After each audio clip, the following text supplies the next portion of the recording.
Bible कहता है यूहन्ना की किताब अध्याय 6 और वचन 4 से आगे लिखा है, यहूदियों के फसह का पर्व निकट था। जब यीशु ने अपनी आंख उठाकर एक बड़ी भीड़ को अपने पास आते देखा तो फिलिप्पुस से कहा, हम इनको भोजन के लिए कहाँ से रोटी मोल लाएं। उसने यह बातें उसे परखने के लिए कही, क्योंकि वह अब जानता था कि वह क्या करेगा। फिलिप्पुस ने उसको उत्तर दिया, 200 दिनार की रोटी भी उनके लिए पूरा ना होगी कि उनमें से हर एक को थोड़ा थोड़ा मिल जाए। उसके चेलों में से शिमोन पतरस का भाई अंद्रियास ने उससे कहा, यहाँ एक लड़का है जिसके पास जो कि 5 रोटी और 2 मछलियां हैं, परंतु इतने लोगों के लिए वे क्या है। यीशु ने कहा, लोगों को बिठा दो। उस जगह बहुत घास था। तब लोग, जिनमें पुरुष की संख्या लगभग 5000 की थी, बैठ गए। तब यीशु ने रोटियां ली और धन्यवाद कर कर बैठने वाले को बांट दी, और वैसे ही मछलियों में से जितना वो चाहता था बांट दिया। जब वे खाकर तृप्त हो गए तो उसने अपने चेलों से कहा, बचे हुए टुकड़े बटोर लो कि वह फेंका ना जाए। अतः उन्होंने बटोरा और जौ की 5 रोटियों के टुकड़ों से जो खाने वाले से बच रहे थे 12 टोकरियां भरी। तब जो आश्चर्य कर्म उसने कर दिखाया उसे वे लोग देखकर कहने लगे, वह भविष्यवक्ता जो जगत में आने वाला था निश्चय यही है। हालेलुया। अब मैं चाहूंगा कि आप लोग ध्यानपूर्वक सुने। बाइबल कहता है कि यीशु मसीह लोगों की तरफ देखे, यीशु मसीह तरस से भर गए और उन्होंने अपने चेलों से कहा कि मैं चाहता हूं कि इनके लिए प्रबंध किया जाए खाने का। अब यीशु मसीह की सेवकाई उस समय की सेवकाई में से सबसे आशीषित सेवकाई थी, और वो अपने साथ हमेशा अपना ट्रेजरर, अपना खजिनदार लेकर चलते थे। और बाइबल कहता है यीशु मसीह एक बहुत खूबसूरत वचन लिखा। जब मैं इस वचन को पढ़ रहा था मैं आश्चर्यचकित हो गया ये पढ़ने के लिए कि देखो वचन क्या लिखा है। वचन 6 लिखा है, उसने यह बातें उसे परखने के लिए कही, क्योंकि वह अब जानता था कि क्या करना है। यीशु मसीह जानता था कि खाना कैसे आने वाला है।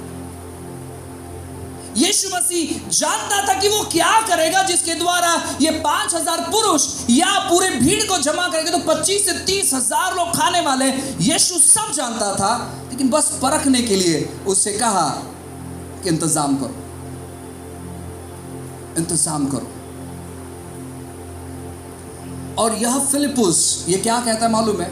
ये फिलिप्पुस का दृष्टिकोण देखो कैसा है। फिलिप्पुस कहता है कि 200 दिनारों की अगर रोटी हम खरीदे, यानी बहुत ज्यादा पैसा था उस समय का, बहुत ज्यादा पैसा, बहुत ज्यादा पैसा। महीने बीत जाएंगे उतने पैसों को इकट्ठा करने के लिए। फिलिप्पुस ये कहता है, अगर हम इतने पैसों का भोजन लाए तो भी लोगों को थोड़ा थोड़ा भी नहीं मिलेगा, इतनी बड़ी भीड़ है। फिलिप्पुस देख रहा था कि जरूरत कितना ज्यादा है। आपकी परिस्थिति शायद आपको बता रही है कि जो जरूरत अभी है ये इम्पॉसिबल है कि कमा कर हम भर सकते हैं। इतना सारा पैसा कहां से आएगा? इतना सारा उपाय जो हमें जरूरत है वो कहां से आएगा? एक सामान्य, एक साधारण इंसान ऐसे ही सोचता है जैसे फिलिप्पुस सोच रहा था, जैसे फिलिप सोच रहा था।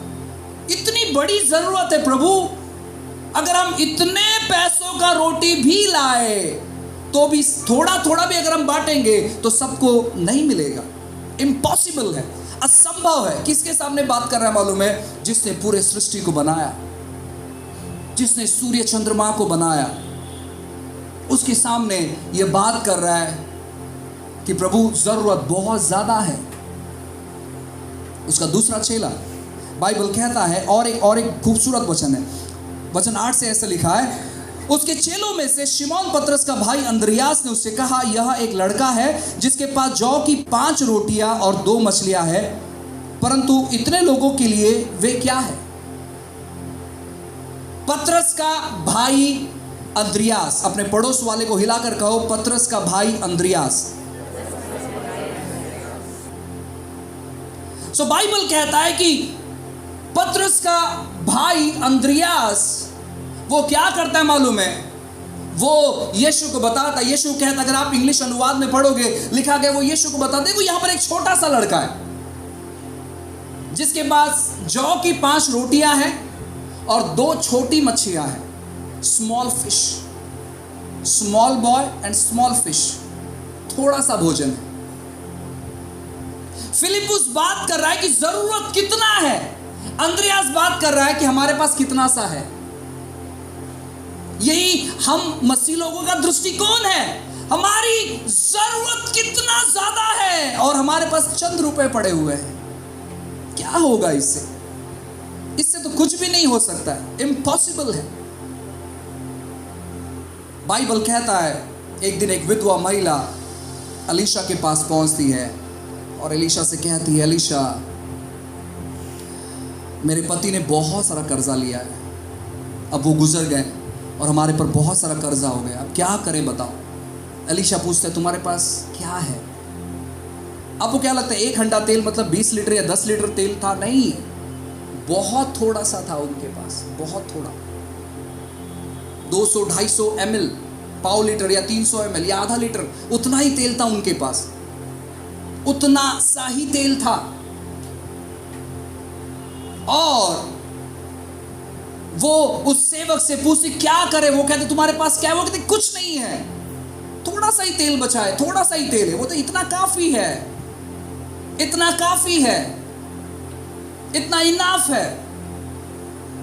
आपके पास जो है उतना काफी है आपको उस स्थिति से बाहर निकालने के लिए। जो परमेश्वर ने आपको दिया है, मैं आपको बताना चाहता हूं ना, वो बातों को आपको ढूंढना चाहिए। उसके पास और भी सारा चीज था, ऐसा नहीं कि उसके पास केवल तेल था। उसके पास चूल्हा हो सकता है, उसके पास बर्तन हो सकते हैं, उसके पास प्लेट हो सकता है, उसके पास कढ़ाई हो सकता है, लेकिन उसने कहा तेल है मेरे पास। क्या आपको लगता है कि वो बिना कुछ सामान का वो जीवन बिता रही? नहीं, उसके पास तो और भी सारा चीज था, जहां पर वो रोज खाना पकाती थी। उसके पास लकड़ियां थी और भी ढेर सारे चीज। उसके पास अपना घर होगा, उसके पास घर का छत होगा और भी बहुत सारा चीज होगा, लेकिन उसको मालूम है कि वो पर्टिकुलर चीज क्या है जिसके द्वारा परमेश्वर हमारे जीवन में बदलाव को लेकर आना चाहता है। काफी बार हम उन चीजों पर फोकस नहीं करते। मूसा परमेश्वर से पहली बार जब मुलाकात करता है, परमेश्वर से पूछे, तेरे पास क्या है, तेरे हाथ में क्या है? वो कहता है कि लाठी है, एक साधारण लाठी। वो कहता है, इतना काफी है तुझे सेवकाई में लेकर आने के लिए, उतना काफी है। एक छोटी सी लाठी जो मरी हुई थी, उसको मैं जिंदा कर सकता हूं। एक लाठी जो कोई काम का नहीं था, उसको मैं काम पर ला सकता हूं। और ऐसे ऐसे अद्भुत काम उसके द्वारा होंगे कि इतिहास उस लाठी को याद रखेगा, इतिहास उस लाठी को याद रखेगा। मूसा ने जब उस लाठी को चुना होगा सहारा लेने के लिए, पहाड़ पर चढ़ने के लिए या अपने भेड़ों की अगुवाई करने के लिए, तो उसका मनसा कैसे होगा, सोच कैसे होगी? चलो एक लाठी अच्छी मिल गई है, उतना काफी, लेकिन उसको क्या मालूम कि वो लाठी आगे जाकर लाखों लोगों के लिए आशीष का कारण ठहरेगी। उसको ये चीज मालूम नहीं था। मैं आपको बताना चाहता हूं कि परमेश्वर ने जो बातें आपके जिंदगी में दी है, उन बातों को वापस एक बार याद करना, स्मरण करना चालू करो। अगर परमेश्वर ने आपको प्रार्थना करने का मनसा दिया है, उसका इस्तेमाल करो। परमेश्वर ने अगर आपकी नजरें अच्छी रखी, आप अगर बाइबल पढ़ सकते हैं, उसका इस्तेमाल करो। जो आपके पास है उसका सर्वोत्तम तौर पर इस्तेमाल करो और देखो परमेश्वर कैसे आपके जीवन में रास्तों का सिलसिला जो है वो शुरू कर देते हैं। बाइबल कहते हैं, अंद्रियास कहता है कि ये छोटा सा लड़का है जिसके पास जौ की 5 रोटी है और 2 छोटी मच्छी है। यीशु कहता है काफी है।